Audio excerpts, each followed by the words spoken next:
শুরুতেই আপনাদের সবাইকে পবিত্র ঈদুল আজহায় দেশবাসীকে শুভেচ্ছা জানাতে শুক্রবার সন্ধ্যায় জাতির উদ্দেশ্যে ভাষণ দেন প্রধান উপদেষ্টা ডক্টর মোহাম্মদ ইউনূস। শুরুতেই আপনাদের সবাইকে জানাই পবিত্র ঈদুল আজহার শুভেচ্ছা। মহান রব্বুল আলমিনের অশেষ মেহেরবানিতে আপনাদের দোয়ায় এবং সংশ্লিষ্ট সবার সর্বোচ্চ আন্তরিকতা ও পেশাদারিত্বের ফলে এবছর আমাদের হজ ব্যবস্থাপনায় সাফল্য এসছে। শুধু ঈদ নয়, অন্য সময়ও যাত্রাপথে ভোগান্তি নিরসনে কেন্দ্রীয়ভাবে টিকেটিং পোর্টাল তৈরি করা হবে বলে জানান প্রধান উপদেষ্টা। আগামী দিনে কখনোই বাস, রেল ও বিমান যাত্রায় কোনো ধরনের অনিয়ম যাতে না হয় সেজন্য সরকার একটি কেন্দ্রীয় অনলাইন টিকেটিং প্ল্যাটফর্ম করতে যাচ্ছে, যেখানে এই একই প্ল্যাটফর্ম থেকেই যাত্রীরা খুব সহজেই বাস, ট্রেন ও ফ্লাইটের টিকিট ক্রয় করতে পারবেন। প্রবাসীদের জন্য বিদেশে তাদের নিজ নিজ শহরে আমরা বেসরকারি উদ্যোগে পরিচালিত নাগরিক সেবা কেন্দ্র স্থাপনের উদ্যোগ নিচ্ছি। তিনি তার ভাষণে দ্রব্যমূল্য নিয়ন্ত্রণ এবং ফ্যাসিস্ট আওয়ামী সরকারের রেখে যাওয়া ভঙ্গুর অর্থনীতি পুনরুদ্ধারে সরকারের নানা পদক্ষেপ তুলে ধরেন। ভয়ঙ্করভাবে যুদ্ধবিধ্বস্ত দেশের অর্থনীতিও এতটা খারাপ থাকে না যতটা খারাপ করে দিয়েছে 16 বছরের লাগামহীন লুটপাটতন্ত্র। আশার বিষয় হচ্ছে শুধু ব্যাংক নয়, প্রত্যেকটি আর্থিক প্রতিষ্ঠান এখন ঘুরে দাঁড়িয়েছে। জনগণের আমানত এখন নিরাপদ। অর্থনীতির অধিকাংশ সূচক ইতিবাচক ধারায় ফিরে এসছে। অধিকাংশ পণ্যের দাম গত বছরের তুলনায় কমেছে। আমরা সার্বিক বাজার ব্যবস্থাকে দুর্বৃত্তদের চক্র থেকে বের করে এনে বাজারে একটা প্রতিযোগিতামূলক পরিবেশ তৈরি করতে পেরেছে। প্রধান উপদেষ্টা তার ভাষণে শোষণ, বঞ্চনা ও হিংসা বিদ্বেষহীন একটি জাতি গঠনে সবার সহযোগিতাও কামনা করেন।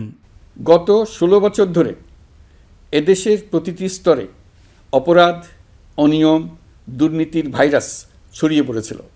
এই রোগাক্রান্ত রাষ্ট্র ব্যবস্থাকে রোগমুক্ত করে জনগণের কল্যাণমুখী করতে হলে আমাদের রাজনৈতিক দলগুলোর সক্রিয় অংশগ্রহণ জরুরি।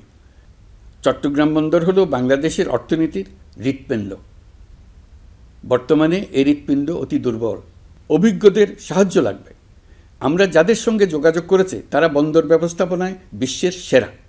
বন্দর ব্যবস্থাপনার জন্য আমরা যাদেরকে আনছি তারা পৃথিবীর যেসব দেশে কাজ করে সেসব কোনো দেশেরই সার্বভৌমত্ব, জাতীয় নিরাপত্তা হুমকির মুখে পড়েনি। তিনি দেশবাসীর কাছে 2026 সালের এপ্রিলে নির্বাচন আয়োজনের ঘোষণা দেন। আশা করি আমাদের অসমাপ্ত কাজ সমাপ্ত করে শিগগিরই পূর্ণাঙ্গ জুলাই সনদ তৈরি করে জাতির জন্য একটা নতুন পথ নির্দেশনা রেখে যেতে পারব। আগামী জাতীয় নির্বাচন কখন হবে সে বিষয়ে সিদ্ধান্ত জানার জন্য রাজনৈতিক দল ও জনগণের মধ্যে বিপুল আগ্রহ রয়েছে। আমি বারবার বলেছি এই নির্বাচন ডিসেম্বর থেকে আগামী বছরের জুনের মধ্যে অনুষ্ঠিত হবে। এই সময়ের মধ্যে দেশের নির্বাচন উপযোগী পরিবেশ সৃষ্টির জন্য যা যা করা দরকার সরকার তাই করছে। আমি আজ দেশবাসীর কাছে ঘোষণা করছি যে আগামী জাতীয় নির্বাচন 2026 সালের এপ্রিলের প্রথমার্ধের যে কোনো একটি দিনে অনুষ্ঠিত হবে। এই ঘোষণার ভিত্তিতে নির্বাচন কমিশন উপযুক্ত সময়ে আপনাদের কাছে নির্বাচনের বিস্তারিত রোডম্যাপ প্রদান করবে। বাংলাদেশ বিরোধী অপপ্রচার ও গুজবের ব্যাপারে আবারও তার ভাষণে দেশবাসীকে সতর্ক থাকার আহ্বান জানান প্রধান উপদেষ্টা ডক্টর মোহাম্মদ ইউনূস। আমরা লক্ষ্য করেছি রাখাইনের জন্য বাংলাদেশ করিডোর দিয়ে দিয়েছে বলে একটা অপপ্রচার চালানো হচ্ছে। আমি সুস্পষ্টভাবে বলছি এটা সর্বৈব মিথ্যা। আমি দেশবাসীর প্রতি আহ্বান জানাই আপনারা নিজেদেরকে ভিত্তিহীন বিরোধিতা এবং অপপ্রচারের শিকার হতে দেবেন না। মাহবুব সৈকত, মাই টিভি, ঢাকা। আপনাদের দৃঢ়